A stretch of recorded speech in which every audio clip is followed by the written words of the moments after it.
Okay, so.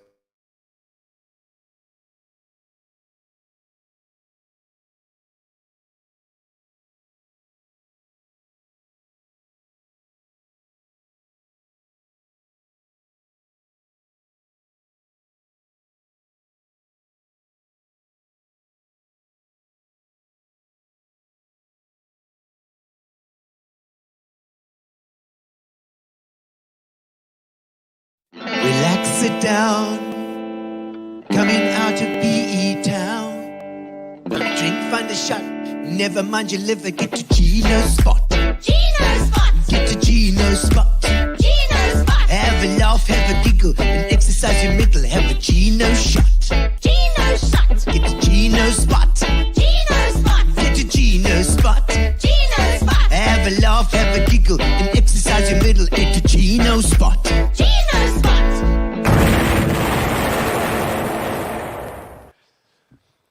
Welcome, ladies and gentlemen, to this beautiful Saturday night. Woo, woo! We're going to have some fun tonight. We've got some awesome drum. It's a drumming show tonight. It's a Saturday drumming show. We've got all the drummers. This is going to be my favorite show of all because I'm a drummer. First and foremost, that's what I love. My first love is drumming. So we've got a whole pile of drummers on tonight. And first of all, get yourselves a drink. Are you ready? Get yourself your little drink over here. This is Fitch Leedes. That's right. Our little sponsor for tonight, of course. Fitch Leedes, sponsoring Gino's spot from the beginning. So get yourselves your drinks ready and pour it up. Whatever you've got stashed. I don't know where you've got it stashed. Whatever Cyril hasn't taken away from you, you can pour it into a glass and give it a go. And we hope that it's all ready and mixed and ready to go. Let me know what you got, and we're going to start our little song with a little song, of course, just to get going, get the people in. So let's give it a go. Cheers, everybody! Thank you to Fitch Leedes, and thank you to Amobia. That's right. Ooh. Oh, when I wake up, well, you know I'm gonna be the man who's Etienne Rousseau. I'm so excited, 'cause I've got Michelle Kelly, and she says, hello, Gino. Paula Brazale, hello, Scotty, Carol Jean, and they're watching from Arena. Wendy Tompkins, hello, drama boys. All right, Leanne Richardson, oh no, I know you there. Jose Pereira, Ben Miles, and I would walk 500 more to be the man who walks with Lee and Rich G down to at your door. And when I'm working, Alta Funnyman says cheers to me all the time. When I go out, well, there's Dion Dutoy all the way in Gordon's Bay. And when I go home, well, you know I'm gonna be with you, Michael Howard. That's right, love to support Fitch Leedes, you better do. Well, you know I'm gonna be the man who's going home with you. I'm gonna be the man who's Etienne Rousseau. There we go. Oh, what? And I would walk 500 miles, and Liesl Weber's watching too. And Tanya Prata Oria says, I'll send to me, hello Gino. Da-da-da-da. Hello Gino. And Marguerite Wallace.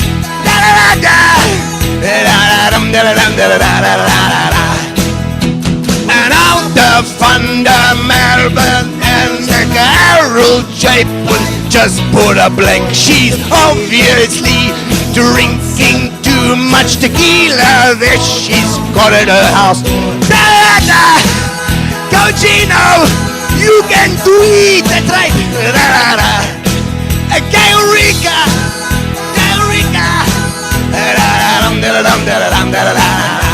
No! And I would walk 500 miles, and I would walk 500 more. Diana Roberts, all the way in the UK, where they buy their booze some more. Oh, Brendan Kenny, how's it? All the way from Dubai. It's lekker in Dubai and in Dubai. Guys, fantastic. All right, we're going to start the show off with a bit of drums because it's about drums. The whole thing's about drums tonight. We've got some incredible guests coming in. And die baie daar sê. So we're going to switch over to the drum cam quickly over here. It's number 2 there on the 8. There we go. And we're ready. All right. So we're going to hit the drums just with a bit of, just for a bit of an intro. All right.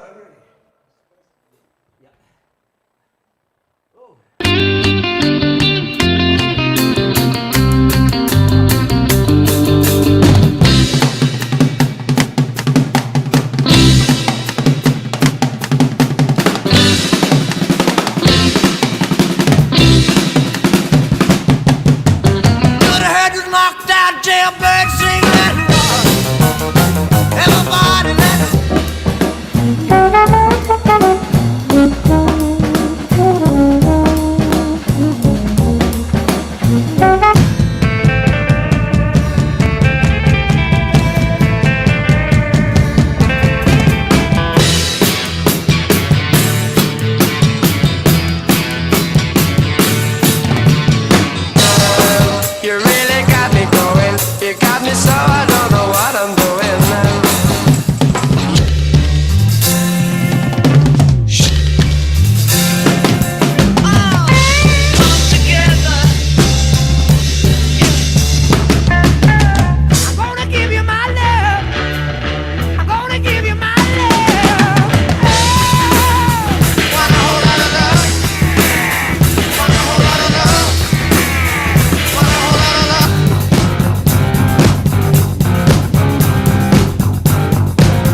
She said, it grieves me so to see you in such pain. I wish there was something I could do to make you smile again. I said,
Simpieza, obani benga chinja mabo bensi. I felt the rains down in Africa. We're gonna take some time to do the things we never had.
radio.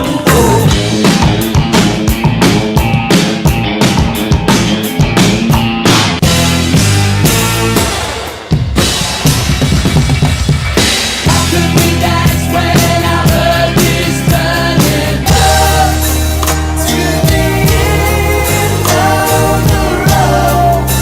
Still I can't let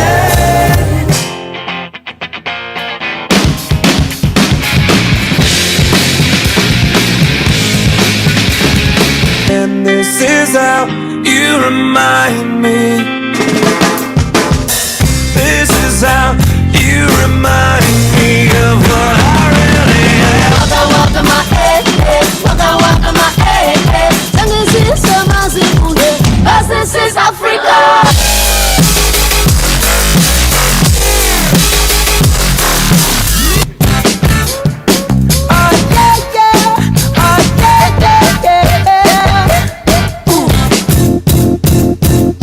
It might seem crazy what I'm about to say.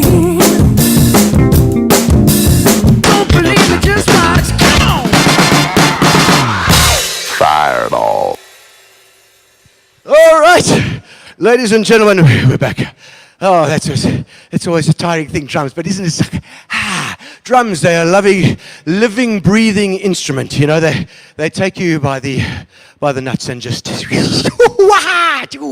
I see he's drumming the only thing that was ever good at, John Bonham. I don't know, I think he was good at racing cars and drinking tequila. I think he was pretty good at. Oh, there's Glenn Fuller. Awesome, Eddie. Thank you, Glenn. Thank you, young Glenn.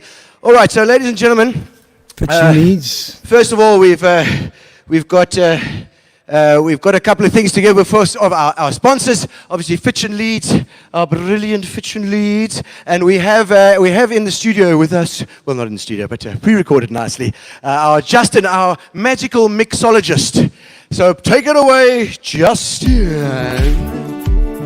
When the sun goes down and you need a little tipple, Fitch and Leedes have got a flavor for the people. Hey guys, welcome to Magical Mixologist. Today I'm going to need a little bit of help from my magic wand. We're going to do a little bit of garnish prep before we move on to the drink. Gents, you might want to look away for this one. Alright, let's get on to the drink then. Okay guys, now that the hard part's over, we're going to be moving on to the actual drink. What we've got here is a little bit of the cucumber syrup. I'm going to toss cucumber syrup right in there. Get some time. I don't have time for this, come on. Back into the shaker. We're going to take that. Oops, come on, there we go. Get it in, pour them right over this glass. We're going to garnish the glass with a nice little slice of cucumber on the end there. A very painful slice of cucumber.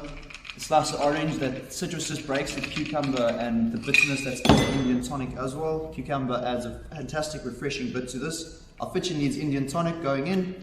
Boom. Guys, it's just normal Indian tonic. There's absolutely so much you can do with our products. It is mind-blowing. Got a lot of time in lockdown now. Time to experiment and play around. There we go. Stir that way up. Look, cucumber's moving. And there we go. Flippin' refreshing. Cheers, guys. Fitch and Leedes have got a mixer that'll fix you on the table. Fitch and Leedes, the bespoke mixer for the discerning individual. Thank you, Fitch Leedes. And now, without any ado, we are going to introduce Eddie Eckstein. We have a little introductory video for him. We're honored to have in studio some true South African legends. Yes, the Bats, known as South Africa's own version of the Beatles. Please put your hands together for Eddie Eckstein, Paul Ditchfield, Pete Clifford, and Derek Gordon. You guys really have achieved something special. What makes the Bats so special? Maybe I can put that to you, Paul. Well, you know what? We're a variety act, actually. We play rock and roll, and we've got Eddie, who's very serious. So we've got a combination, and we always do something interesting for each bloke. If I mention the word telephone quiz. Yeah. Yes. Do you still have nightmares about the booby trap button? People obviously recognize you from those. Oh, there we go. There we go. Oh, you recognize you. Sorry. Look, Wow. TV was slightly different back then. Yeah, we so- only had 3 pixels to use on each TV screen. But the styles have pretty much stayed the same, hey, gents? Yeah. And the size of Eddie is What can we expect from the Bats now? It's so exciting to after all these years, to still play to a packed-out audience, standing ovations, and just that laughter just keeps you going. Oh, absolutely love it. Now, Pete, what's next? We've got 50 years under the belt. How much longer do you think you guys can hold this band together? 5 minutes. No, we can go on. We can go on for as long as we want to. As long as we're alive, yeah. We're a bit slower now than we used to be, you know. I don't believe it, gentlemen. Yeah. Certainly like not in the he's wit pinching stakes. me now to keep me awake, you know. In a shabby little hut by the dock, down by the sea, ain't nothing fancy, but yeah, it's paradise to me.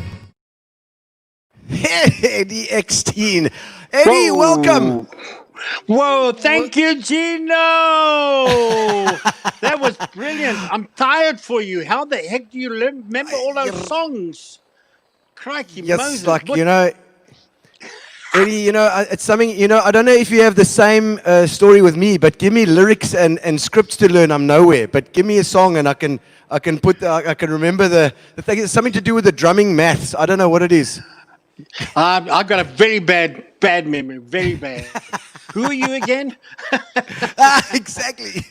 Oh, Eddie, it's an absolute pleasure for me here to have you on the show. Thank because you, I've been Gina. watching you from afar since I was a little tyke, man. I was you, watching. man. I was just saying. I mean, but I mean, your drumming started when you were still at school, right? That's correct. Cadet band. I played in a cadet band. But before that, my elder brother, 3 years older than me, had a pair of drumsticks that he kept hiding. And I kept finding them and beating out a little rhythm here and there. And then he would find out that I'd be playing with his drumsticks, and he beat me out a few times. So that's how I started, really, you know. Yes. Cadet band. Isn't it always the cadet band teaches you great with all the rudiments. You know, starts you out with all the rudiments, that's right, the flams and triplets and paradiddles. All those sorts of As my eldest brother used to say, Eddie, how the taradiddles. Not the paradiddles, the taradiddles. You could The never get it paradiddles right, and the you know. taradiddles. Yeah. But I found only because I also started with the cadet band stuff as well. You know, you always start with a pair of bongos or something, and then you work your way through. And I remember my dad got me drums that didn't have skin, so he put pig skin on them. Like proper. Man, well, that's what I started with. Everything was pig skin. The weather changed, so did the drums, you know. Yes, so they actually used to use the proper but those skins. early days were fantastic. Yeah, proper skins all the time.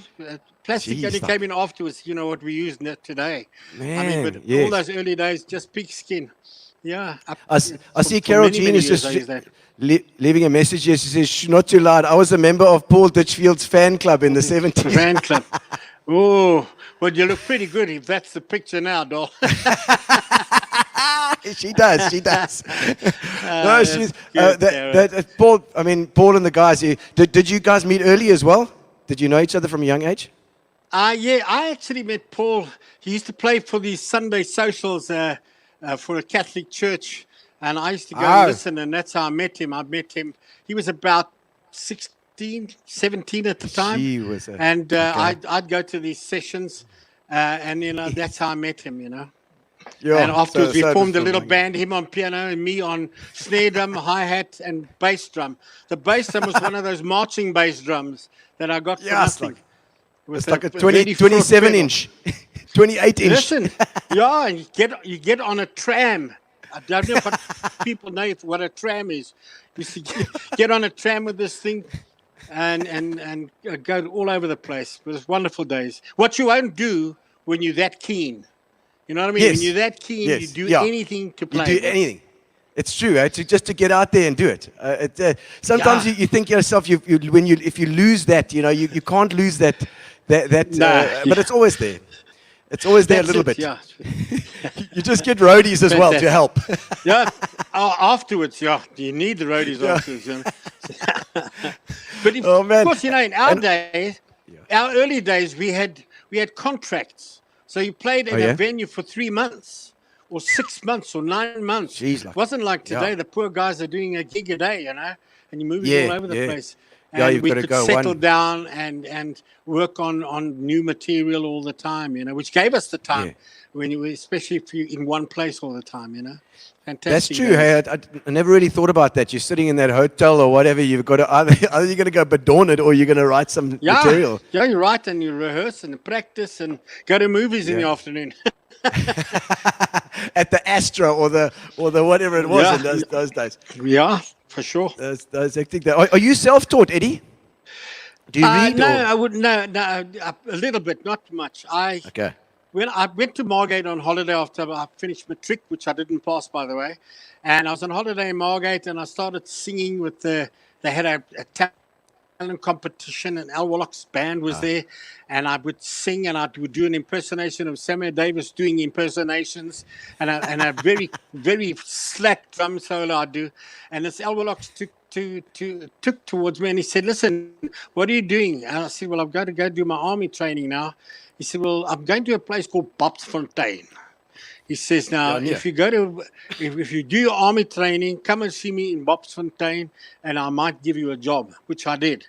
And I went up, set my name up, and sang a song at Ba-dumm-Tsss. The people went wild, thank the Lord. And he said, "Okay, I'm going to take you on, but you don't play it properly yet. So I'm going to take you to a guy to teach you." And I went to a guy called Gene Lattimore. I don't know if you ever heard of him, but he was a lovely swinging drummer. That's what I learned right from the beginning, as swing.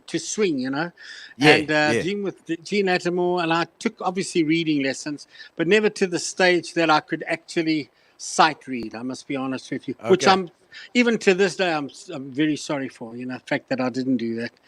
And then he took me there, and then he took me to a music shop called Magnet Music in Johannesburg, which was the music shop in those days, in the early 60s, the late 50s. And I got my first set of second-hand drums. For 6 months, I went for lessons, and then all of a sudden I was in a band. What was it? But I was in a band. Was it a Ludwig? Well, it was... Rich? No, it was a... No, actually, I can't remember what it was, but the first drum kit I ever bought was Ajax. Ajax. It sounded like a washing soda. And it was terrible. It was really, but it was the first one, but it was a white pearl. I wanted the white pearl. Oh, lovely. Yeah. For the lights. The lights are always good on the white. Yeah, yes, yeah. Pull the chicks. Is I pulled was a hammy.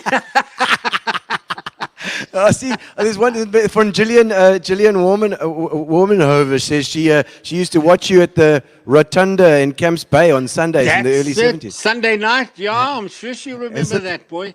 He used to get 500 to 800 people on a Sunday night. It was incredible. Holy crap. I used to get gesape. Please, Lord, forgive me, but I used to get wonderfully gesape. And the guys would play tricks on me, the bats, they were terrible. I had the song that I did in Tokyo, the Tokyo World Song Festival, called "Oh God, It's Beautiful." And I don't know if you know, you probably realize this. When you sing a song a lot, you can pitch it without any music. Yes. But what they would do is they would start the song in a different key. And now I'm a bit safe now. So you start trying to find that you pitching the right key, but they in another key. So you, and they love it. They do. You dying at death, and they enjoying it. Buggers, they're buggers. She says Sunday nights at Rotunda. Yeah. Oh my soul. And I see Sunday nights there, it was R2, and you got curry and rice, and the people a didn't meal really as well. like the curry and yeah, you got a meal as well, curry and rice. So what the staff there in the Cape did, they would get these buckets, the dustbin bucket boxes. Yes. And they would put obviously the black seed inside, and people would walk past, pick up their curry and rice, and throw it in to this thing so the staff could take it home to their families. And we would have to stop playing at 9 o'clock. No, they stopped serving at 9 o'clock at night. So the guys we do an order, they do their last order at about 20 to 9. And the waiters were so clever with these O's, and they knew them unbelievably well. They bring crates of beer out, crates of beer for the tables. So if they could sape until until the end of the night was fantastic. That woman, that chick will know about those. Yeah, she says because you weren't allowed to buy drinks without a meal. That's right. That's right. That was the time. That was the days. Yeah. Yes, like I see Very much 50 so. Ks from Joburg. She says, I don't know what that is. 50 Ks from Joburg. I don't know what that is. I don't know what that is. Yeah, no. I don't know what place that is. Cheryl, what are you Bobsfontein. saying? Oh, Bobsfontein. Bobsfontein. You're right. I don't know where that was either. I've got to say. That was the place, I tell you. And so you. I mean, let me tell you started on Boxing Day. Yeah. Yeah. On Boxing Day. Yeah. Carry on. Oh no. The I was Boxing just Day, saying. Bobsfontein, and New Year's Day. Oh, is it? We used to play at Bobsfontein. There were so many people. They had to get the traffic cops out to get the people in and out of that little door. Were those the traffic cops with the short pants and the rulebound? En 'n komende sok in die kous, ja. Ek het one. I do a character like that. I do a guy. His name is Helmut Ramspoot. You know. Yes. Yeah, we were. Ek het die geel brille. I got the yellow ones for was jagsbrille. Yeah. Because when the ladies say see me when we get jags. Yeah, I haven't had that feeling for many years. I'll tell you that. Oh, classic. So now you did some. I mean, you played drums, but then you like myself as well. I relate because you didn't just sit with the drums. You had to get out front. You know what I mean? Were you one of those guys that had to get out there? you couldn't stack behind. That was it. Look, for quite a few years, I didn't do anything like that. Although I had this funny vibe about myself. And it happened when I was playing with a band called Jimmy Racing. And Flippy Van Zyl was in the band. And one night, Flippy came in and he said, Eddie, man, I went to the doctor. He gave me this tablet. Just help me. Meantime, I don't know it's drugs. I'm a youngster. And I take this and I have some dope. And I go that night and I start telling jokes out of the blue. The band leader was away that night. He was sick. He comes back the next day and the management saying, why you don't let Eddie Eckstein in? It's so funny. You let him tell jokes for the people. So that's how it started. But all of a sudden, I'm getting a bit of high. First time and last time in my life, you know. Was that a porra? No, there was Flippy Van Zyl, and the people will know him. He was a great musician, Flippy. So but the owner of the club was. No, they were Italians like you. They were Italiano. Why you don't bring Eddie every night? If they come here, he sings so very good. He tells jokes that people love. They love him. Why you don't put him on the stage? Let him come and tell the joke. Why? And then every night you gotta tell the same joke. You get so sick and tired. Why do you do that to me? Oh man, that was classic. Because like you said, it was really there were contracts in place. So the guys used to do that Sun International thing as well. They used to go around the country. That's right. It was the whole thing. Yeah, that exactly. 3 weeks, 3 months. So every 2 months, you're actually looking for a job. You don't know if they're going to keep you for another 3 months. So it's either back to the agents or you do it. You find the hotels yourself. Hey, we're available. We're not sure if they're going to keep us. And you just hope that they're going to keep you so you don't have to keep moving around. You know, it's great for us. It was wonderful. You could take your families, your wives, the kids all grew up in hotels, you know, in the early days until they went to school, which got a bit difficult for us. Put a spanner in the works with that always. More than a spanner in the works. Yeah. And then, of course, you know, as you were saying earlier on, you started going up front. And then when the batch started, we always felt that we were always a mixture kind of band, you know. Everybody wanted to do his own thing. So we started this thing of having a cabaret spot. And every guy in the band could do what he wanted to do that night. So maybe 2 or 3 of us would do something on a particular, say, a Saturday night, and then next week the other two guys would do something, or we'd sing make up those songs. Two old maids in a folding bed, one turned around and the other one said, "Yes, we have no bananas. We have all these rude songs." I see. Forgive me, There's a Lord. message from Mark Banks here at the bottom here. Can you see it? It says Mark, Eddie was hey, a very... Mark, yeah. Mark says Eddie was very Mark. good to his mother. He never went home. Mark, I've had but Mark I on the got show. He's a legend. Is I've he had Mark staying on the down there show. as well? Is he down He's there as down well? in somewhere down in Darling or down Western Cape Way. Darling, that would Darling, suit him, he's darling. darling. I just love that guy. He knows it. When I'm with him, I just hose myself. I tell you. I know He's got my funny bone. That guy. I tell you. Oh man! But now, so you met the Bats, and I see you. I mean, you did some recordings, and I had listened a couple. I knew Shabby Little Hut, and I knew one or two. But I remember my earliest memory was Fat Man and Bobbin. Well, and nobody else seems to remember it. Gary remembered it. He remembered Fat Man and Bobbin. Yeah. It was Fat like 70. Man and Bobbin are back on the road again. That's right. So we dressed up in those costumes, and we had a series. We had a TV series for 4 weeks in a row, and it was like those old movies where they tie you to the railway track, and you have to wait until the next week to see if the train's going to run over me. And my little son, we were playing in Cape Town, and my wife was up in Joburg with the kids, and my youngest son at the time was 5 years of age, and he cried his eyes out because the episode ended with the train coming towards me. They had to phone me and get me off the stage to come to the phone to speak to my son because he thought I was dead, you know. He's beside himself. Yeah, shame, man. Yeah. Oh man, I see. What Gary's pointing at something. Is it a message, Gary? Me? What's the message? Fitch and Leedes. No. Fitch and Leedes. Fitch and Leedes. No. I think I mean I know the song, but then I was very surprised to hear a song called "Stop Exchange" and "Hold Your Head Up," which seemed to be like heavy metal. Yes. The "Stop Exchange" was hectically fast. The heaviest song we ever did. Yeah, that was well, we were young, man. We could do it. Like you can do all those songs. We were young in those days. You did this Stop Exchange. Yeah, I acted in that movie as well. I was an actor in the movie.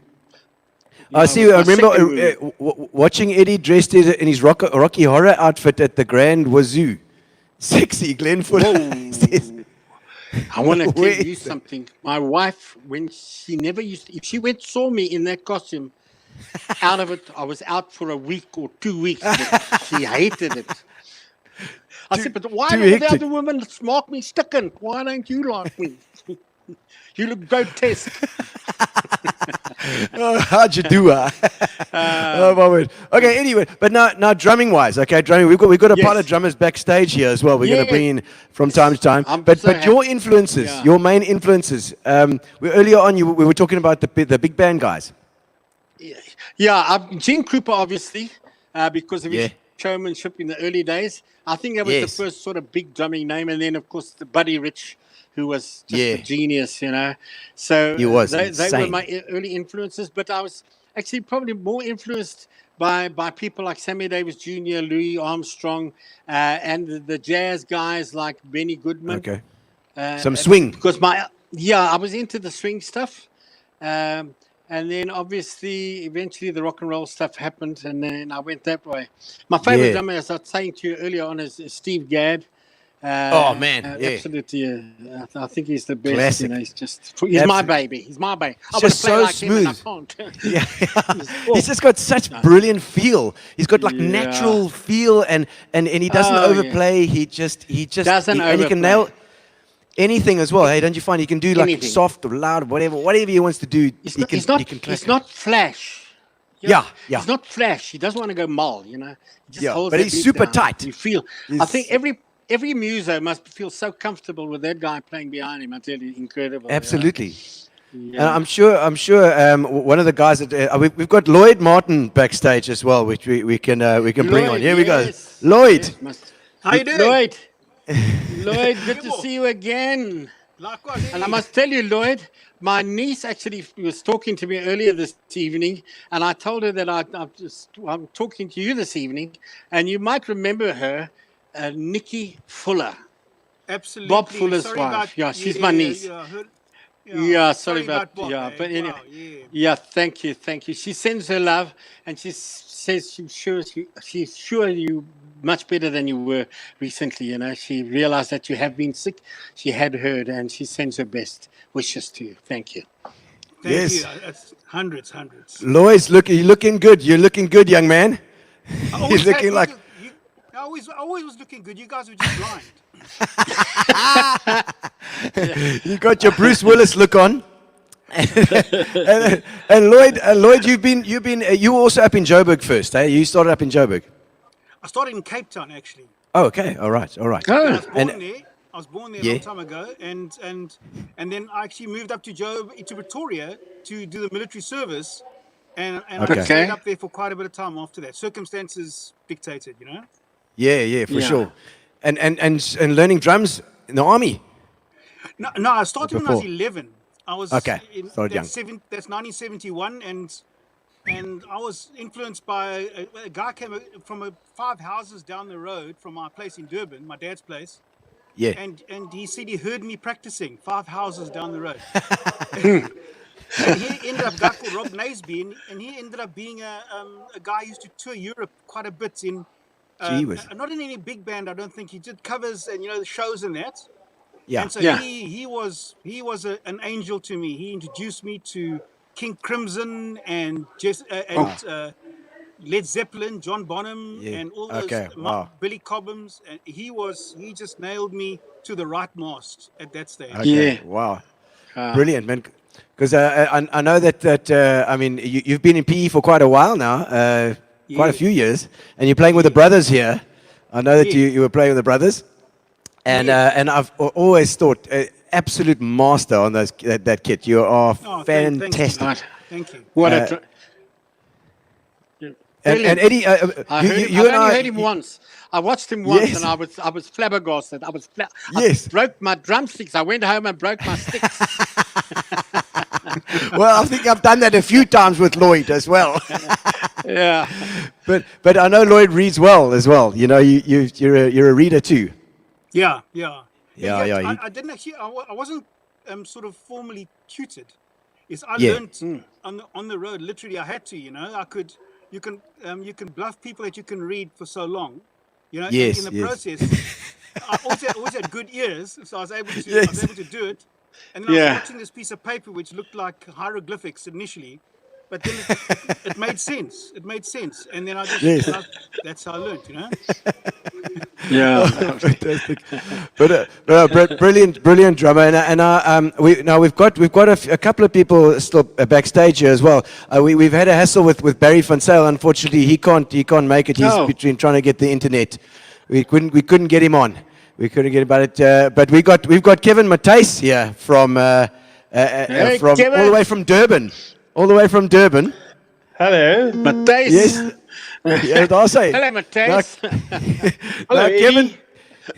Kevin, do you know each other as well? Do you know each other? I last worked with Eddie in Wilderness about 19 Footsack, I think, somewhere. Yes, I know it was a long time ago. It was a hell of a long time ago. Of course, son of Niels Mattheus. 1, 2, 3, 4. Yes, die familie. Ja, die familie. Plank rock. So a man that started out with boeremuziek and headed into rock and roll. Yeah. Let me tell you, actually, that's a good. You want to learn to swing. You play with Buddha musicians, you learn to swing, but I tell you that. Eddie, have you played with some boeremuziek? Have you done it? A lot of guys, a lot of chaps, all the Botfontein days.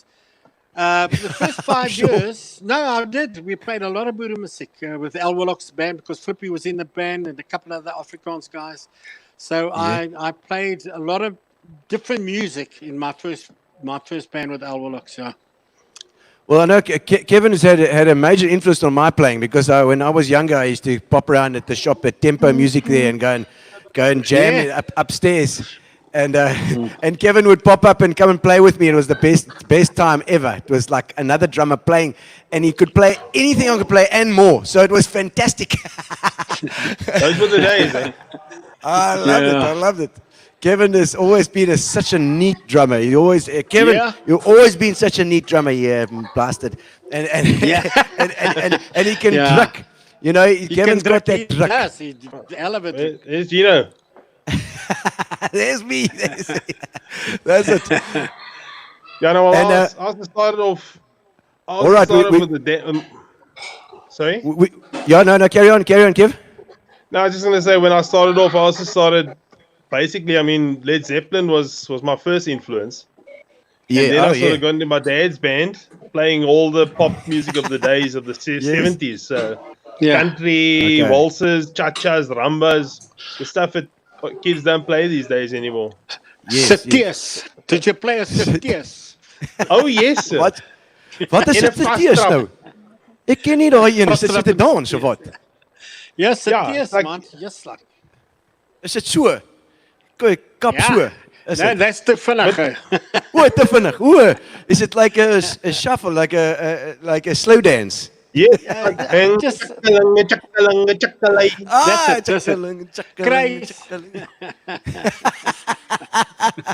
Oh man! Well, instead of seeing that Barry couldn't make it, we've brought in a powerhouse drummer that's playing everywhere at the moment tonight, and as a surprise guest, we've got Jason Oosthuizen in, all the way from Kaapstad. Jason, are you in Kaapstad? Are you in Kaapstad? Joburg. Jobies, are you in Jobies? He is moving. Jason, fantastic to have you on, man.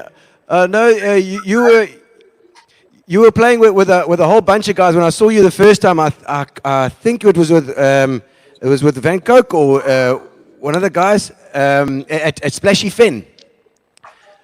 Yeah, that was a pretty difficult year. That was a pretty difficult year because we got there a bit too early.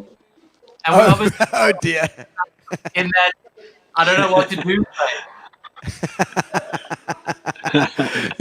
But it was when I saw you the first time, I just thought, yes, like this, Eddie. This guy is a powerhouse drummer. I mean, there's got to be a whole bunch of John Bonham in there.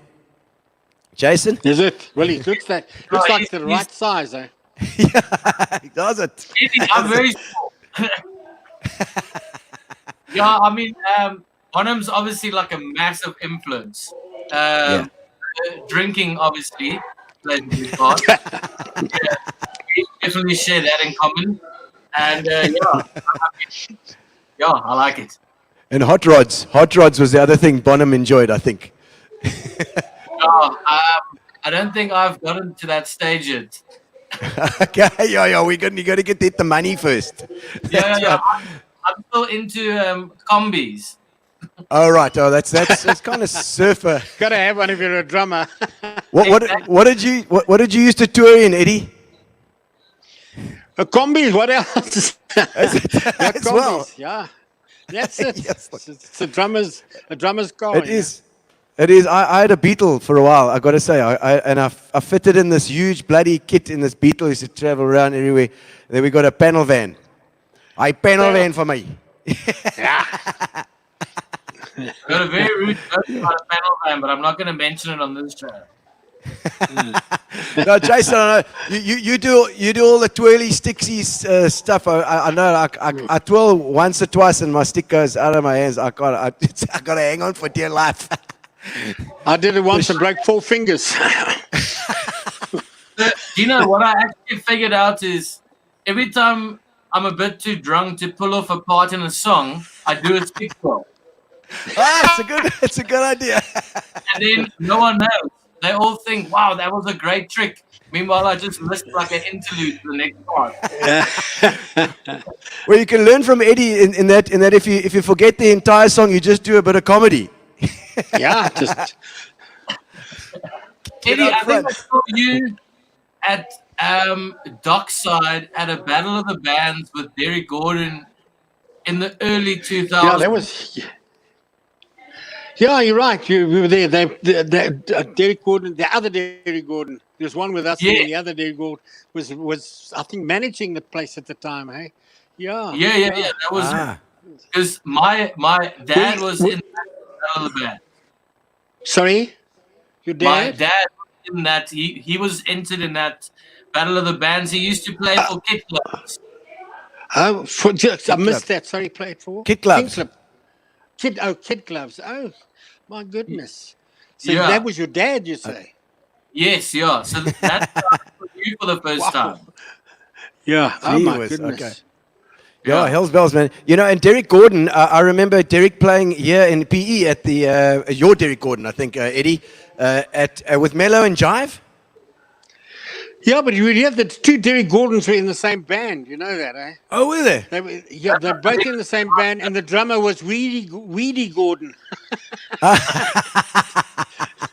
How do you get confused in that band? Can I speak to Gordon, please? Which one?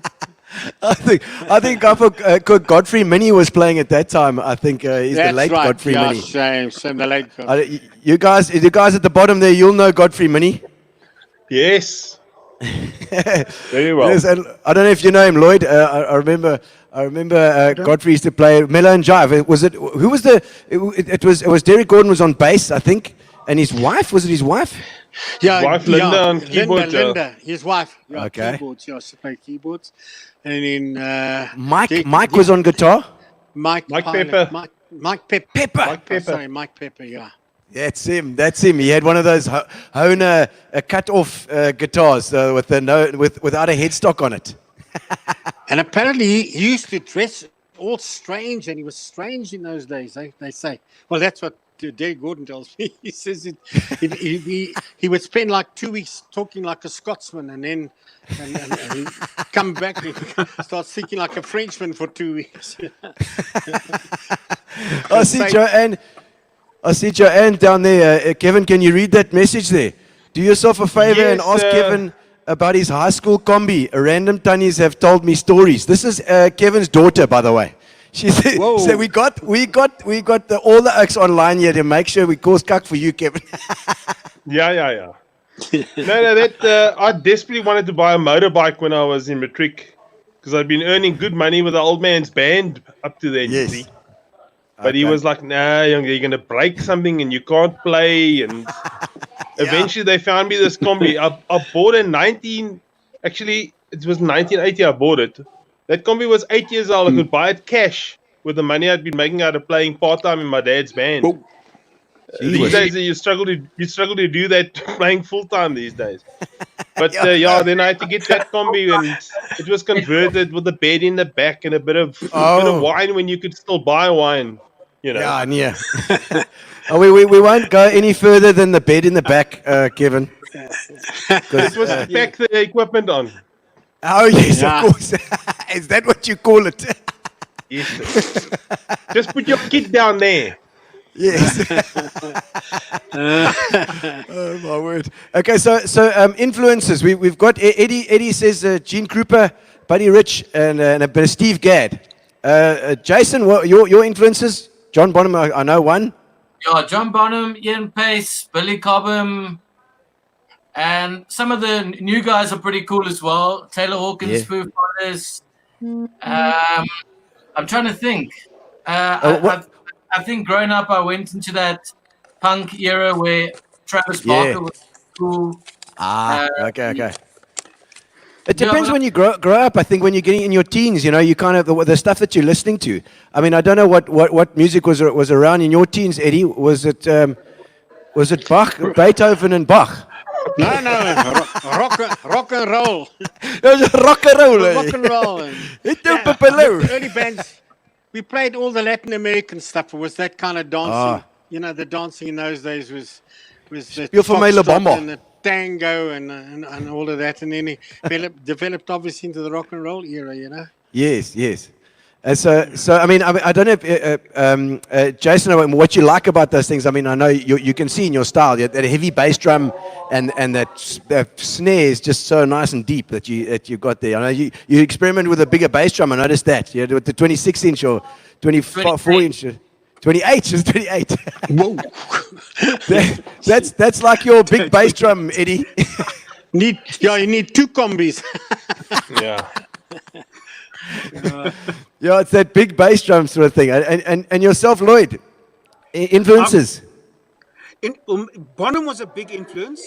Yeah. But one of the real guys in my life was King Crimson's drummer, Bill Yeah. Bruford.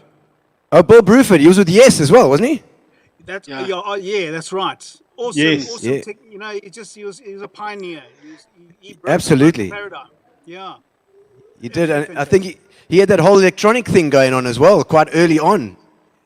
Eventually, I think it was Simmons that sponsored Yes. him and asked him to pioneer it. You know.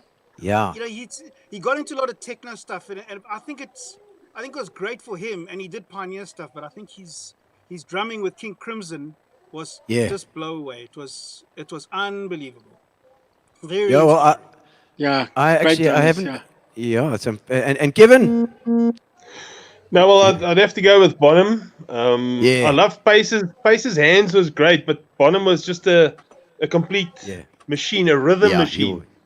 From him, I would say I like the Cobhams. I like Stuart Copeland in the 80s. Copeland, like a lot of drummers, but influence would have been Bonham and Jeff Picardo actually. The thing I like most about Copeland is that he gave Sting so much cuck. And you watch him on stage, I just want to laugh because you can check Sting gets pissed off even if he does yet because his tempos were kind of all over, and you can check Sting's just wondering what the hell he's going to do next because you just never know. Yeah, but Copeland had energy. He had did. pure energy. Very unbelievable. Absolutely. Yeah. I mean, I love Copeland. My number one and Bonham and Copeland, my number 1 and 2 for sure. Steve Gadd's also in there. Gadd was amazing. Were you at that workshop that he did in the early 90s, Kev? No. They had a workshop at St George's before they did the Paul Simon Paul Simon concert. Yeah. And he was a monster. He's an absolute monster. That Steve Gadd. And I saw him at Ellis Park, but I mean, you're standing in the goalposts on the other side of the field. I was crying that I couldn't just let me sit behind him on the stage. I won't say anything. I just be quiet. I'll sit here and be quiet. Yeah. He never came to my workshop, so I didn't go to his. Fair enough. Lovely, fair enough. But I'm gonna ask you guys all individually now. We're gonna ask you about your best and worst gigs, okay? Because I always ask the entertainers that come on the show as well. It's always funny. I love to. I mean, the best gig, but the worst gigs are always the best stories. So I don't know if you remember, like the cuckest gig you ever had, and I don't know who should go first. Kevin, maybe you should have a go at that. Your best gig and your worst gig. The best gig is kind of difficult to think offhand. It's probably to the most people. I really enjoyed playing Kirkwood Wildlife Festival because the crowd's always there. There's like always 10, 20,000 people. It's just nice to play to a big crowd. Yes, absolutely. But my worst gig I can remember would be at I'd make up a name here in Southwest Africa when I toured with the army band. We'd done this whole. We land and the flossy comes off with my drum kit, and they've torn my bass drum skin, and we in Ruakana or something. So there you go. We tape it up, and I played that tour. And our last gig, they pull in 5,000 troops from all over the province, and there we are playing with a Roland PA 240. 240 watts of raw power, played to 5,000 people. No drum mics. Muggies flying in your mouth while you're trying to sing. Nobody could hear me. Nobody could hear anything. It was chaos. It's like the Beatles at Madison Square Garden. Yeah, you just hear people. You don't hear the band. Yeah, that's it. Oh man. And Lloyd, how about you? The one thing that haunts me is I was playing in a huge any of you guys remember Fernando Lamy, the comedian? Yes, yes. Yeah. And so I was playing in a big show band with him, and he used to do that old McDonald's song. I don't know if you remember. And and on that farm he used to get these animals and call them like obscure animals up, and then he got people up on stage, and they had to make the noise of the animal, you know, or sing something about like the animal, which is like seriously dangerous. So one night, I remember we had this whole Dancing Girls was a huge big band and everything, and he got these two oaks a bit safe, and he said, and on that farm he had whatever it was, and I think it was a giraffe or something. Yeah. And the oaks didn't know what a giraffe, and so the one guy jumped on the other guy's back and started doing the old, you know. And I laughed so much that I actually fell off my drum chair between my snare drum and my drum chair, and lay in a heap on the floor. And then I looked up and I saw that I had a see-through bass drum head. So I couldn't. Cameras right there. I'd like to forget that gig. Yeah, that's the one you remember. That's the one you remember. Yeah. I can't forget it. I can't forget it. Jace, what about you, mate? I think I've got two cool ones. One was in Taiwan. We played. I think like 1 million people were there over the Friday and Saturday and Sunday. That was quite a crazy one. And then when I was 7, my dad gave me a Metallica VHS tape, which I watched so much that the tape actually stopped working. And then I actually got to open for them for 2 nights. So that was pretty cool. Insane. And then I think the worst one was in Langebaan. They had a red wine special. So I paid my plate of food in, and I think I got 4 bottles of red wine. And I downed them all, went on stage, and then in the middle of my drum solo, I spat water over the kit. And then I was like, I'm going to stand on the drum kit as well. Oh, yeah, of course. Of course, now after 4 bottles of wine. And then I fell off the kit right through the window outside the venue. And then I had to come back through the front of the venue, and someone in the crowd was like, "Here's your bass drum mic." I didn't really feel like there was a very big hype at that point in time. Hell's bells. And Eddie, Yeah. what about you, Eddie? I I mean, you can choose. Eddie, you can choose from a drumming gig or a comedy gig, because sometimes the comedy gigs are even funnier. You get these cuck gigs. Jeez. Well, my best gig, I think, my best one was the first time I got paid R1 for the night. So that was my best. The worst gig I played was with the Bats in Germany, West Germany, in Berlin. I tell you what. If you started at 7:30, there were 2 bands and a disco.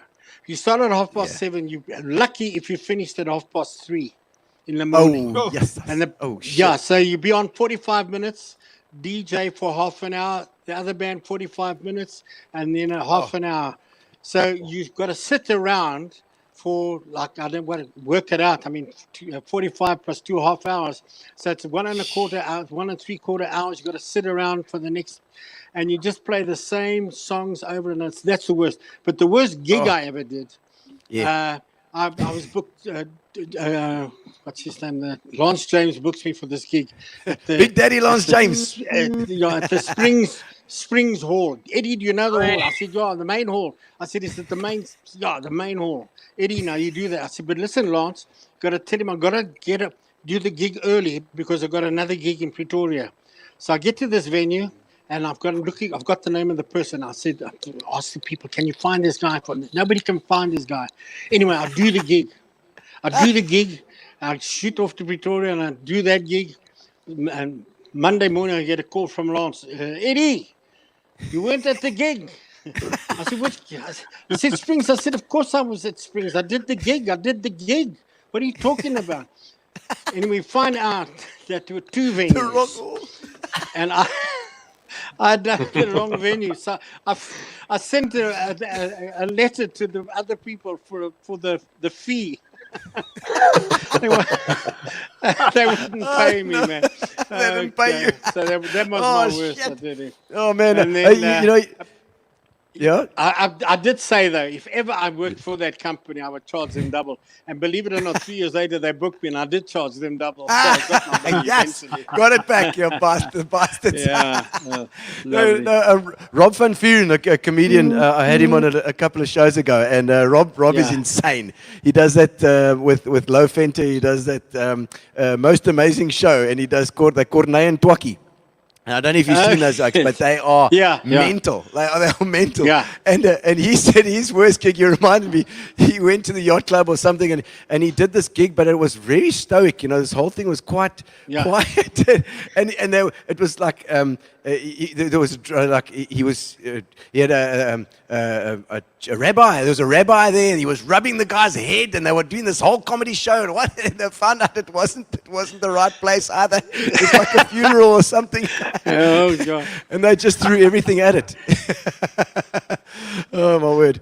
But okay. Yeah. And so I know you guys. So we're coming to the end of the show now. I know, but we're all drummers, and I don't know. Maybe Jason would have a better idea.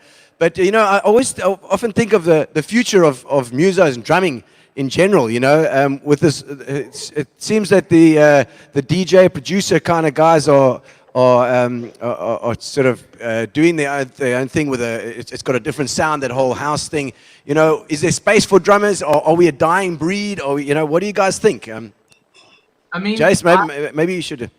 Yeah, so what I think is, and it's probably going to sound like an advert, but as long as towns like PE or wherever are opening venues like the Music Kitchen that facilitate us, there will always be a crowd, because there's always a youngster that had a decent upbringing and got taught about Led Zeppelin, Purple, and the other parents who told them about like Ace of Base or whatever, those always have their role, but there will always be us rock and rollers, and we will remain rock and rollers. So as long as there's a place like the Kitchen that gives us a place to jawl, we will be there. And the cool thing about us is we're not walking in with a laptop. We're walking in with like a whole lot of shit, and we can give you a booster like a top. Yeah, it's true. So True. I mean, I don't know, Eddie. I mean, you've done a lot of your original stuff as well. You know, over the years. Yeah. Songwriting, that sort of thing. Yeah, look, I think there's nothing better than a live drummer and a live band. I mean, I do cabaret, and I've got to take my little thing along with me, and I sing. But it's nothing like having a band with you that you can actually perform with, and you've got this feeling between you. You know what I'm saying? I mean, I don't know. You know, it can never die out. It can never die. Look, a lot of those other things have taken over, but I think people still really prefer a live band. You know. I mean, I don't know if you remember the first time you saw a drummer. I mean, it happened for me, and I don't know if you're the same, Kevin and Lloyd. You see a drummer for the first time, and it just blows your mind. The sound that's coming from that guy's limbs. You know what I mean? That's what I had when I got it. I mean, Kev, I don't know how you started, but you were a very musical family. You know, your brother and your dad playing all the time as well. Did you have that? Well, I did. I mean, obviously, Keith Yoko was a big influence in the PE scene on my drumming, because he was my dad's drummer. So I picked everything up from him, and I watched Legend, Keith Yoko. And the next guy in PE too that people most probably won't know the name, Jeff Siddle. He used to play with... he played with Godwin 2 years. Alan Godwin, so he's a great drummer. Great style. Absolutely. Jeff is.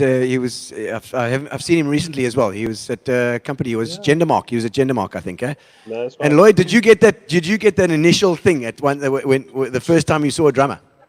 Well, and mine was an educational thing, because I was 12 years old, and and I had a drum kit. It was a really old, a crappy thing my dad got me, but it was fine. And we went to the Royal Show. I was in Durban at the time, and the Royal Show, and there was Musicland had a stage there, and what they were doing was that they had this band up there, and I saw this drummer, and he had these things on the side of his snare drum that looked like and I realized that was lying next to my drums. I never knew what hi-hats were or Oh. and I was 12. goodness. I was 12 years old or 13 years old as the oldest, and I ducked it where all the kids were going to the Royal Show in Pietermaritzburg from Durban, and we all had to hold hands those days. Remember, just in case we got lost. And I ducked out, and when the class went off, I went to the highway and I hiked home from Pietermaritzburg to Durban, just to go and try put that thingy. That's silver stick with the two. That's it. Had to have it. It just blew me away. Remember, we didn't have TV in those days. We never saw much movies with Zeppelin. I just heard Zeppelin on this vinyl. You know what I mean? I never, and I saw the pictures of the back or the inserts. I'd never seen it changed. I mean, there was nothing. And the guy, I don't even know who the drummer was. I can't remember if he was good or bad, but I owe him big. Just by being there. Oh man, it's amazing. The first time you hear a snare drum that's actually been tuned and sounds good, it completely blows your mind. I see Ian Mitchell's there from Music Kitchen. There we go. It says we need to replace the skins on our kit whenever Jason plays the Music Kitchen. You smack those things. Smack it hard, man. Is it Jason or the red wine? It could be. It could. I actually seem to be going through a lot less gear recently, as I've actually hung up my drinking shoes. So everything seems to last a lot longer. I think we know where the problem was lying. Oh man, Jason, did you have that initial? I mean, I know with Zeppelin, for me, it was like I put on Zeppelin 2, and the opening guitar section of A Whole Lotta Love came on. I was just like, what the hell is this? I've just got to get more of it. So, I mean, one of the clear things for me was, like, I was super young, and my dad was playing this vinyl. I mean, you guys remember that old Blaupunkt all-in-one units, you know? Yes. And my dad, actually, I got the unit at my house now. And I went to my dad, and I was like, geez, like, what is this, you know? He's like, no, it's called Made in Japan by Deep Purple. Or Live in Japan. I'm not sure. Live in Japan, Made in Japan, whatever. Made in Japan. Made in Japan. Yeah. And I mean, I remember I used to just sit there and on repeat, like start, stop. Yeah, it was, you know. I mean, I also think when Fireball came out, is it Fireball? Yeah. Everybody was Fireball. Like, whoa, what was that? You know, I mean, same as Bonham's rock and roll. Till today, I see so many guys that can't even do it correctly, and it's actually just Johnny B. Good's kind of, you know, but it starts on the 2, which can kind of simple, but it still catches all of us. Yeah, it does. Yeah, you gotta get the 3 end or whatever it is. Yeah. It's like but Bonham's thing. Just I see Ian Mitchell's asking about your snare collection. Oh, I knew we would have to go down this road. Yeah, I think it's just probably about 118 now. What? Oh, no, man. Yes, that's. Jesus. So that's like the old Imelda Marcus. No, it's a serious problem. And I think I'm on about 120 zildjian as well. Oh, my goodness. Why? Jeez. I thought I was banned. Goodness. Yeah, oh, no. I've got 19 kits. Jeez. I don't know. It's just every year when like endorsements kind of either change or give me more stuff, I've never really bothered to get rid of the old stuff. And then also I do quite a lot of recordings, and I used to do a lot more. And then it was quite cool to kind of offer whoever the artist was, you know, I've got the full range of A's or K's or whatever you whatever you need. Yeah. And I would also try and match the symbols to the keys of the songs as well. Oh, my soul. Oh, crikey, man. Yeah. No, I don't think we aren't clearly aren't as addicted as you are. No, you know? As long as you're playing in E the whole night. Yeah, I think that's me. Oh man, guys, I see Dion Dutoy says no drummer jokes. I don't. Dion, he called me Gino. He says, "Is it Gino? Is it Gino with a double A or for double year?" Oh my God, but guys. We come to the end of the night. It's been amazing. Eddie and Jason, Kevin, Lloyd, thank you so much for coming on, man. We couldn't get all the Barry, but we had a fantastic time here tonight, and it's been great to talk to some drummers. I mean, I've been doing all sorts of interviews with everybody, but this is really close to my heart. So thank you guys. I appreciate it so much. You guys all coming on, privilege. Privilege. Thank you, guys. Thanks, Lovely guys. chatting to all of you guys, man. Excellent. Keep So it up.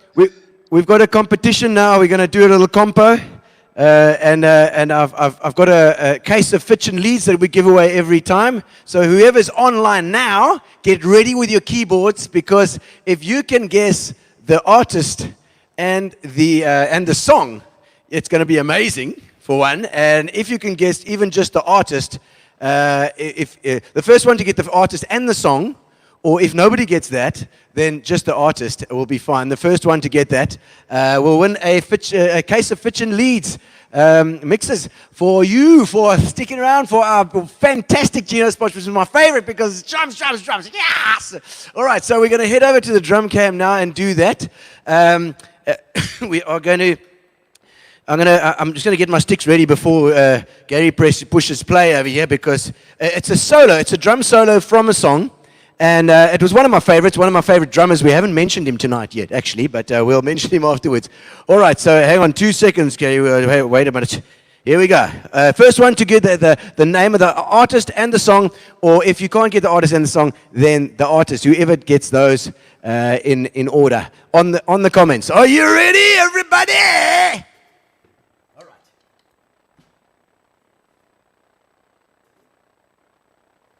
Take me to the room where the black's all white and the white's all black. Take me back to the shack. She don't take no prisoner. She gotta give me the bitterness. Gotta drag it on my back. Yeah, it's a drag and a track.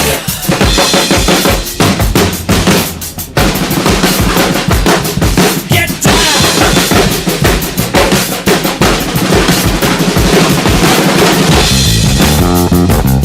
nice and slow.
There we go, Dion Dutoy. Oh, Dion.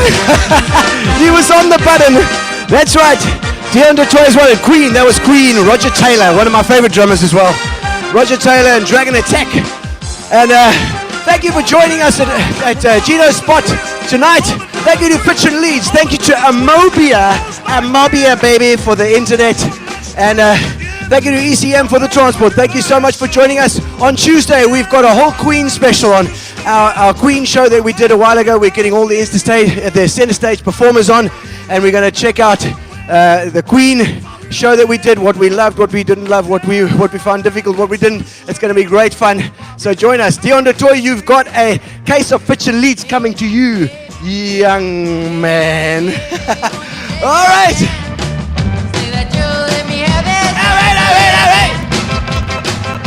Relax, sit down. Coming out of PE town. One drink, find a shot. Never mind your liver, get to Gino's spot. Gino spot. Get to Gino's spot. Gino spot. Have a laugh, have a giggle, and exercise your middle. Have a Gino shot. Gino shot. Get to Gino's spot. Gino spot. Get to Gino's spot. Gino spot. Have a laugh, have a giggle, and exercise your middle.